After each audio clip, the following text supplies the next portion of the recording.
n'ab'ebitiibwa bali wano. Mukama wange yenze musajja wo Luyimbazi Elias Nalukoola eyeddira Emmamba. Erinnya lya Luyimbazi litera okutawaanyamu abantu kubanga ne bakojjanga ab'enkima nabo bagamba lyabwe mumanyisebo maama azaala ye Nantongo lwakuba yagenda dde okulunda embogo mukama wange. Mukama wange nzikiriza nsooke n'okusiima ebigambo bye by'ensonga by'otera okutuwa. Mbadde sifunanga mukisanga kuno kukwebaza mukama wange olambika ensonga era naffe tukutuule ne tugamba nti ddala bw'omu kwabo abasaana okukoppeka newankubadde nga naffe tugezaako ebigambo tukyakompola bikompole tetunnatuuka birungamya bulungi. Mukama wange Katikkiro nsaba nkutegeeze mu butongole olwaleero nti abantu b'e Kawempe North Constituency baayogera ekigambo. Ekibiina kya NUP nakyo ne kiwulira ekigambo kyekimu nti Nalukoola asaanidde agende mu paalamenti ya Uganda. Mukama wange bannonze ng'ennaku z'omwezi 13 omwezi gwa Maaci omwaka guno. Era mukama wange nze gw'olaba wano tepeeyo ssebo buli kaseera ngisitulamu bwendi nenyenyaamu kulaba oba nzisobola naye se n'okusoomooza okutagambika ngezaako nange okulaba nga nywera. Ekisooka omusajja eyali mu kifo ekyo yali naye nakuwa n'omu ngeri ye alina ebyo bye yakola ngezaako bitunuulira ate nange mbere nga nsimba olwange. Omanyi teriiyo Nalukoola mulala ku nsi kuno taata ng'era bwetaliiyo Ssejjirinya mulala nabwe kitonto mukoppa obukolokolo kuba engatto ye naye yinza okuba ennene nga yali sinnyangu kudduza. Nsazeewo nyambala obwange obutonotono obunaanywera naye ebibuuzo bingi. Abamu bagamba Nalukoola yafunye emmotoka eriye goba n'omusana ng'ate sinnagirabako taata. Abalala bagamba lwaki Nalukoola tasigala mu Range Rover ye n'aleka emmotoka eno neddayo. Ne mbabuuza bannange bwe fundyewo bw'abazze okuzimba ajja n'ekitiyo ne wirubaalo akawumba era gwakagula. Bannange kirala mukama wange emirimu nga kino bwe kiba kisse tuwulira amaanyi era singa tuba kuba na bingi bye twandireese kubanga eno ewakabaka teriiyo bulyake bulabbalina bukenusi. Emirimu bw'oba muleese ensonga etambula. Emirundi mingi buli tuba nga tulowooza ku kuleeta ebiteeso ebivaamu ejjamba lizimba ensi yaffe. Ekimu ku bye tulowoozaako obubbi obulyake obulabbali obukenusi nti bwe tunaabiwaayo ate bannaffe bajja bikuŋŋaanya babisse mu nsawo zaabwe babirye. Kati olumu noota n'okuleeta ekirowoozo ng'ekyo ekyamakulu naye wano Emmengo si bwe guli.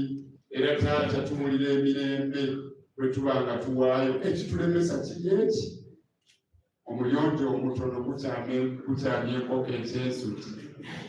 Kanti olumu kabeera katonotono naye tujja kugezaako mukama wange akasemberayo ddala.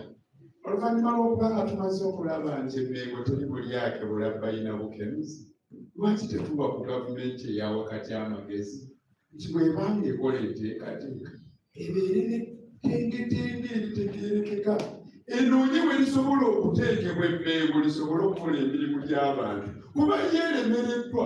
Erina n'olumu lw'essaayo ne bagamba nti zino zaalemye okukozesebwa nabwe ekityo ziddiziddwayo. Gavumenti ey'ekitundu ekimu nezaayo ssente nga baalemye ziteekerateekera.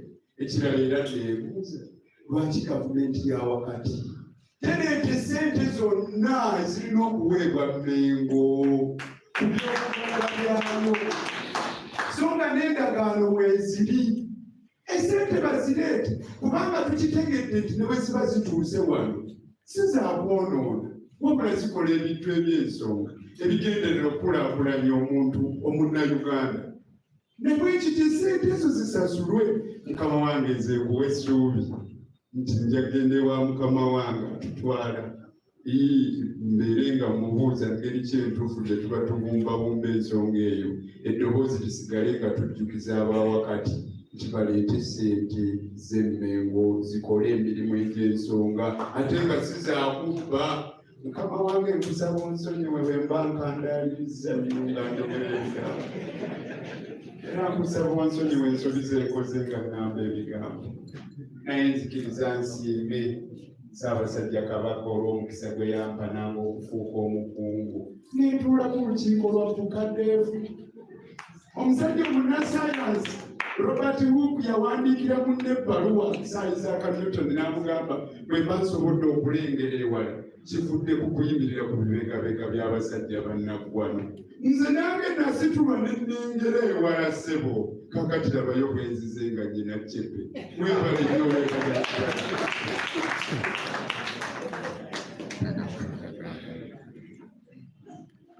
Oweekitiibwa Katikkiro nsaasira okudda waggulu abantu mubalabye ssebo kuba batiddika ebigambo ebyo.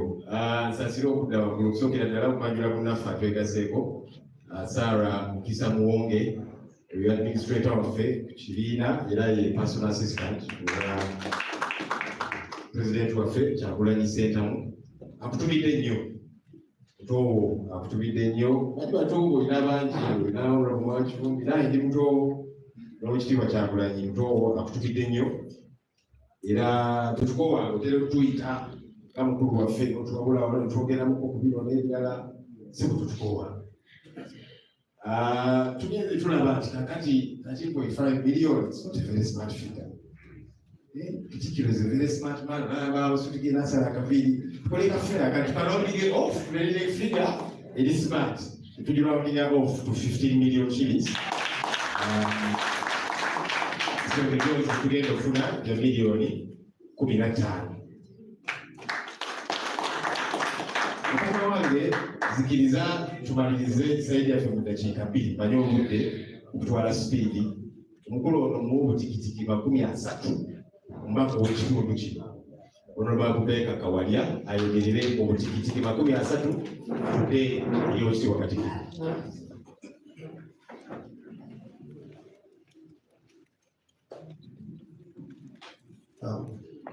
Head of Katikkiro Mukumadamula, leader of opposition, the team yonna etuze nayo okuva mu Parliament. Ssaabasajja Kabaka era kyenjawulo kkiriza era nange neebaze Nalubaga North olw'okutulonderayo owaffe Oweekitiibwa Kazibe Israel Kitooke n'okutuweera okutuweereza ate nga tuli bawatifu olw'enkola y'emirimu gye. So nange nfunye omukisa nsiime kubanga wetukuze naye tusange naye omupiira mu bitundu byaffe ng'eyo mu Gete Kawala ffe baani ababeera n'omubaka ng'ava Kawala mu Geto nga tulina ne minisita Ssaabasajja Kabaka naye gyava. Ndi musiimu nnyo sooka okwebaza Mukama waffe leader of opposition n'ekibiina ekya National Unity Platform olw'enteekateeka eno eyateereddwawo sobola okuba nga naffe twamukulomulanga Ssaabasajja Kabaka gwe yatuteerawo emyaka. Era ate kino kyakusoomooza eri gavumenti eya wakati. Waliwo declaration yasayinibwa mu kibuga ekya Abuja mu mwaka gwa 2021. Gavumenti ne yeetema okubanga ekwata ebitundu 15 ku bajeti y'eggwanga biteeke mu ssetezo mu mbeera y'ebyobulamu. Era bwe twogerera bajeti ne walabye Robo alaajana ebyobulamu tebiweza na 80% bajeti ya Uganda. Ssente zigenda kugula mundu, zigenda mu kugula tiyagaasi na bintu bitagenda kuyamba muntu wa bulijjo. Naye ffe tuli basiimu n'Obwakabaka bwa Buganda era ffe tukusuubiza kataliriranga bwogera walitambula n'ebintu gavumenti ya wakati bwe teeyagala abantu erina okubikola. Enteekateeka zino gavumenti erina okuba nga yeegattira wamu n'Obwakabaka bwa Buganda okulaba nti abantu bannayuganda n'abantu ba Ssaabasajja Kabaka nti balamu. Tuli basiimu olw'enteekateeka eno ate era n'okutujjukiza nti okukola dduyiro kikulu kubanza efunyeeko omukisa nesiigala naawe ebifo eby'enjawulo nga tukola dduyiro era nakyo kituzaamu nti omuliro ogukola dduyiro gusigala nga mulamu. Tuli basiimu nnyo twebale nnyo ebalire ddala. bengaleza amaanyi twalina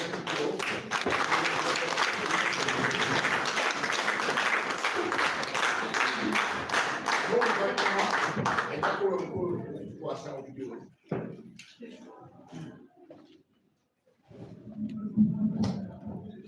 Nabaza olukitiibwa Kiyimba, minisita w'olukiiko ne kabinet Kiyimba Kitooke w'amawulire omwogezi w'Obwakabaka Oweekitiibwa Viola Kiwuka akiikirira abavubuka mu lukiiko lwa Buganda. Bali basajja ba Kabaka naye bo tebannafuna bitiibwa. Bali abaze ssebo oludda oluvuganya n'abakiise mu paalamenti ate muli n'omugole musajja wa Kabaka Elias Nalukoola. Omukyalo oli gwayanjudde ndi Omugabe, oyo muwala wange simanyi bali Abagabe n'Abagabe balole oyo muwala wange. Omusango gwokka gwalina ekanzu yange kulitagaba kugirinta naye oyo muwala wange n'ekanzu mugambe nkyagibanja. Nsanyuse nnyo okulaba Bigayi badde mulaba ku TV naye yayimba oluyimba nbazina amazina paka jju baali bagana kundeeta mu kivulu kyo naye obudde nebumbula naye lulungi ebitone kintu kikulu. Abantu babiraba bulaga bali ku TV kibamanyi oli kyateekamu kujjayo ekyo kitulaba ne maama Saamuli naye taata Saamu baali omusajja ayagala enkoko bana mwena baneeyisabisa okubalaba era munamusize nnyo ye mukoddomi wange kyabange wange okubu ate Abaganda bagamba nti awasama nnyo otakumanya busajja ono oli mukoddomi wange omundagire. Kulisa nnyo Honorable Elias Nalukoola Bimbaazi kulika yaweraliikirira lya Sseggirinya bwekola bibyo bwe biba ng'abantu b'okiikirira babiganyulwamu. President Thabo Mbeki bwe yaddirira President Nelson Mandela munnamawulire n'amugamba nti engatto za Nelson Mandela onoozigyamu nga Mandela si wakuzannya. N'abagamba nti Mandela alina ekigere sayizi 13 nze nina akagere sayizi 8 nze ngenda kufuna engatto eyange etuuka nti mwezi ogugwa nange tambula olugendo lwange nawe amagezi genkuba. Naye nkukulisa n'okusamba nali siriwo obulonde bwabeererawo naye byonna nabimanya. Abantu babakubye emiggo bakoze batya babasambye bababunyiza emiwabo. Emabega tubadde tugamba bintu ebifaananako bwe bityo era nayimirira mu lukiiko nempaga nti omulabe wa gavumenti yo yakola ebyo si yona akivuganya mu bwatu kubanga ojja n'okuba abantu nobabongola amannyo tebasobola kukwagala. Ate obusambattuko buzaala busambattuko.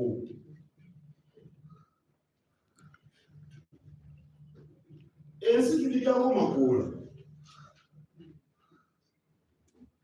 ensi tugiryako makoola. Tewalisobola ki omuntu yali waaliidde ekiyitiridde olwagalula obulu. Bafaraawo mu Misiri bagenda ne babazika n'ebyobugagga ne bwe bakuzika n'ezaabu eyeekanawa kasita obeera nga tokyassa kiwedde. Nolwekyo bongola abantu amannyo bamenya amagumba alaba omuntu bamenya okugulu akalulu obululu. Nolwekyo ebikolwa ebyokusambattuka ebyobulabe tubivumirira era nebaza nnyo abali mu kibiina ekiri mu buyinza abenaalema baafuddeyo ne bavumirira obusambattuko. Bakoze bulungi bakoze bulungi. Omuganda agamba nti n'obwa omusalira omusango gwe n'omuliirirako. Singa muto wange onaakola omusango ngumusalira embuzi gye bamusalira enze n'engimuwa batwalira embuzi naye nga ngumusalidde iwabadde mukyama n'olwekyo abo abafuddeyo bakoze bulungi. Uganda eno okukula lya Afrika twagala mirembe kale okusamba tukogo mu kalulu obulwaka constituency ng'oyinza okulowooza nti enjuba tejja kuvaayo enkeera naye lika era nkwagaliza obuweereza obulungi.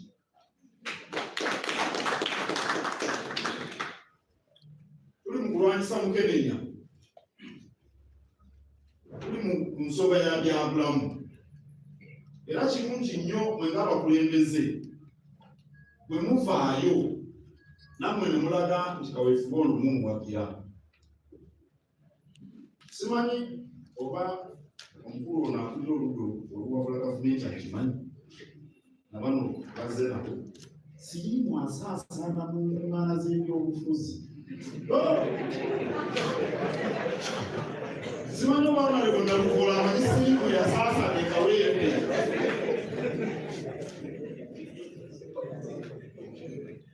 Anti ekimusaasaanya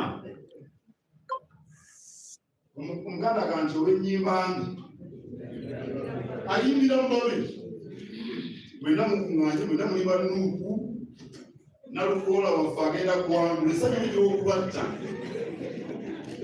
olw'ennyimba mbi awo tayimbidde mubabe naye abasiriimu bwasaasaana. Tunaafuna tutya bannalukoola abalala bamuwanga Kivumbi ba Helen Nakimuli nga siriimu asaasaana. Sebo Honorable Joel Ssenyomo mu nkuŋŋaana z'ebyobufuzi simanyi kino bakikugamba bayinza okuba bakutya naye kati nze ebikulu wamu byonna mbitegeera bwe mumala kikumenya baka bino byansi byakuleka bwebwogera naye sebo bw'oba ofoofa luwo okyali mu byansi byakuleka saawa 8 tukusitudde tuyimba fe Abakatoliki fuba fuba eggulu ly'embeera tutwala mu mwanyi ogenda wekka sebo nawe ye yamukusiiga babateeka mu ntaana njawufu tewali bantu bafu babiri bazika mu ntaana emu ono mu Buganda.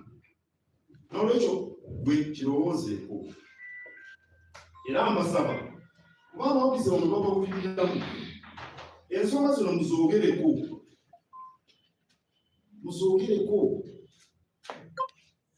bajja kubawulira mubakubirize ate bavubuka era siriimu asinga kutambulira mu bavubuka ate kati Kabaka yatuwa ekkatalafu abasajja. Sebo Honorable Patrick Nsanja gw'olina obuvunaanyizibwa okutaasa Helen Nakimuli Kabaka yatuwa omulimu ogwo kuba kati bannaye abamawulire bino ogeza bugeza omanyi mwe bamanyi ogenda okutemaatema obuntu bino ogeza bugeza. Sebo Honorable Nsanja tuvudde wano tuva mu Bulange ogamba Helen tugenda tumikaawo omanyi kati ngiro gye tuva yalimisa kaawa yatugamba tuve ku majaani tunywe kaawa waliwo ekirawo kirungi ekiri wano okusuuka kkubo akatere enviiri zino zaagala okuddamu kufumba tolaba n'akazigo kano kekuba kalungi nakano kalungi akeeno akepoosa genda nako ogenda omuwaanawaana kakati oba omukolera ebyo oyo gw'ogulidde kaawa tasobola kugamba nti bagende batukebe kuba gwe gw'omugulira kaawa gwe omusasulira apartment. Ennaku zino abaana abawala baagala obumotoka babuyitani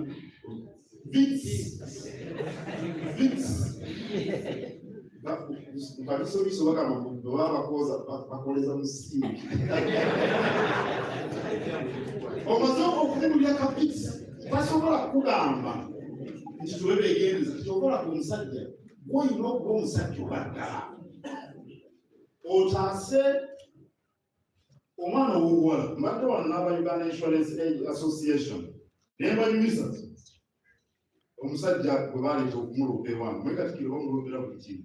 Musajja mukulu bw'ati nnyo alina omwana omuwala abamu babiri baatawaanya abaana abawala abato. Omanyi kye yabagamba? Nti nange nnyina abaana aba batawaanya nze mbaayo. Naye ffenna bwe tunajjamu oli akuggyeemu eriiso naawe n'omugyamu eriiso tetufuuke bamuzibe. Kale abasajja abyogedde bino mu abavubuka ab'amawulire mube balabufu lwanyise mukenenya. Bw'oba ogenda mu bizinga Honorable Nakimuli eyo gy'ava bambala obukooti obuseeyeeya. Bwe poli wa mutima nga nze omanyi nalwo balefa ab'omutima ekutya tayinza kutumira kwekiri. Aba mulina okwambala obukooti naye nekuluka mu kweyambala akakooti ye oyinza okumubona bw'ogenda okulima emmwanyi zo ng'olina amageeti essebo amakuba oyinza okugayitako akitegedde kubira kukamunika.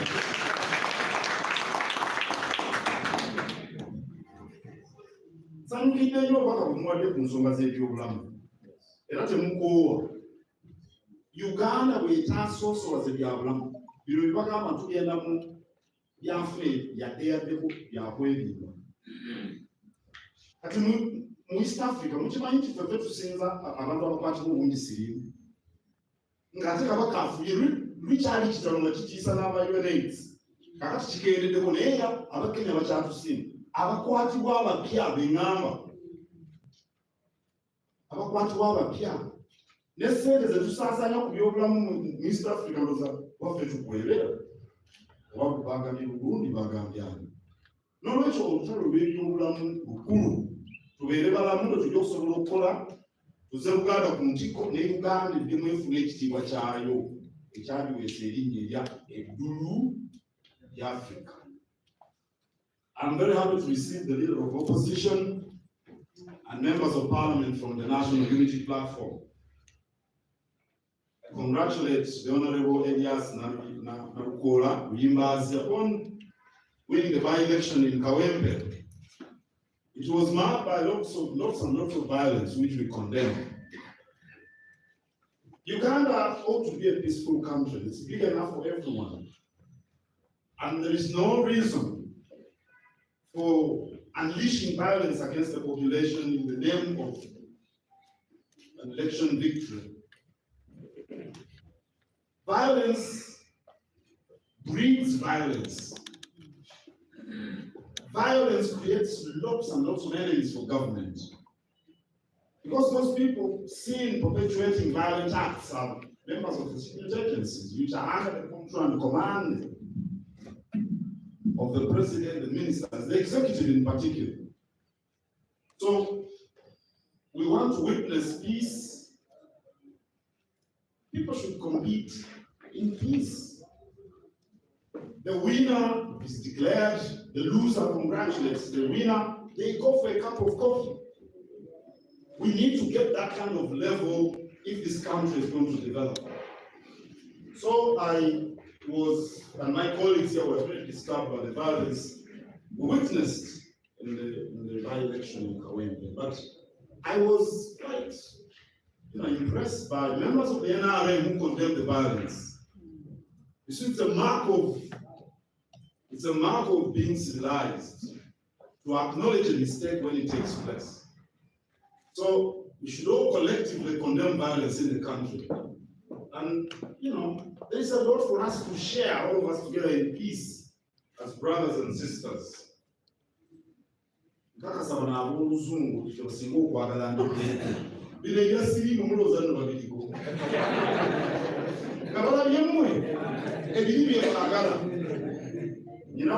Tiimu y'abamawulire minisita ali wano bwe nakomawo nasiriwo olunaku akamba lwaki toyogera ku byaliwo e Kawempe. Minisita nemuga nze Katikkiro ali mu Uganda ebusoga eryo Katikkiro ebunyola eryo Katikkiro ekindi eryo Katikkiro oba lwaki simubabuuza byebwogedde naye nga obusamba tuko bwa bulabe tujja tuleetera akamasa nga ate ekyo si kye tubagala. Siramu okwebaza aba National Unity Platform okujja wano okwetaba naffe Bwaba ensonga era kino mukitwala eri obukulembeze bwonna obw'ebyupi n'abawagizi. Bwabaawo ensonga etabagira bulungi nomulowooza nti nsobola ne tunyonyolagana mujje.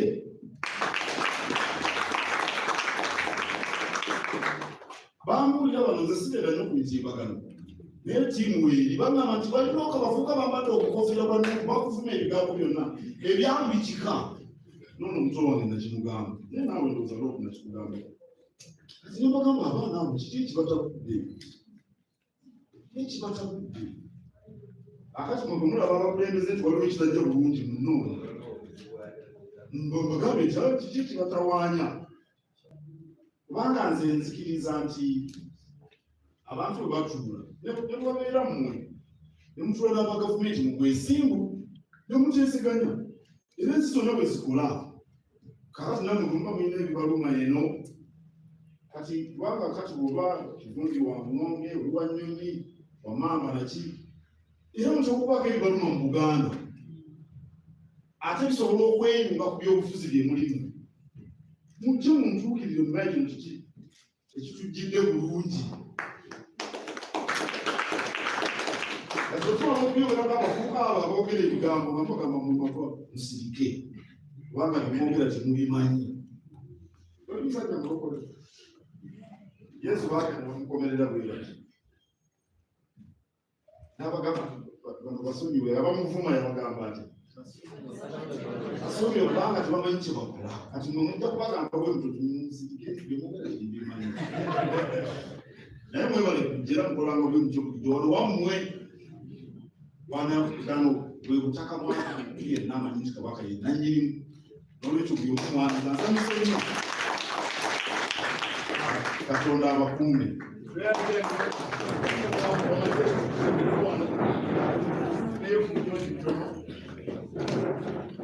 Program